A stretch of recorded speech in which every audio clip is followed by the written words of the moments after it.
Hello, everybody. Welcome to Thursday. The S&P 500 was up 0.07% today. The market's doing really well. Another all-time high today. I did really well yesterday. I wasn't able to do the video yesterday, but it was up almost 0.8%. We've got some solidified numbers for the trade issue with Japan at 15%. Markets seem to appreciate that. We've got a scenario where earnings are coming out, and so Google had great earnings call. Really seemed to boost the AI chip sector.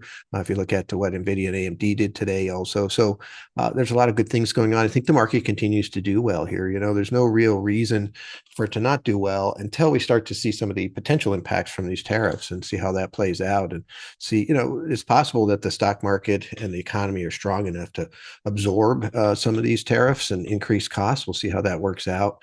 And, maybe some of these tariffs don't affect, all of the big companies on these indexes to really, create big problems for the market. So, we'll see how that plays out as far as that goes. But overall, a decent day today and a decent week again, as far as that goes. Quite a bit of talk about artificial intelligence after the conference that they had yesterday. And I do think that's going to be the big driving force. And as a matter of fact, behind the scenes here with all these other things that have been happening even this year, artificial intelligence is still one of the big drivers. These big data centers and where are we going to get the energy from? And so there's a lot of pieces at play here that I think are quite fascinating. Throw in some quantum computing and other things along those lines that are pretty exciting. I think they'll be some of the big driving forces here.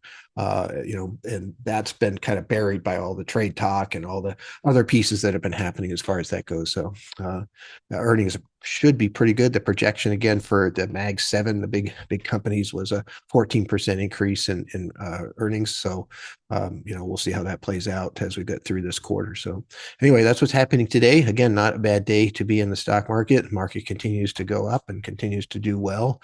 I suspect that'll continue for some time because I don't think we're going to see the impacts of the tariffs for a bit. It just takes some time to wind through, and then we'll have to see if the economy and stock market are strong enough to absorb those without being, disrupted as far as that goes. So anyway, look forward to talking to you later. Thank you very much.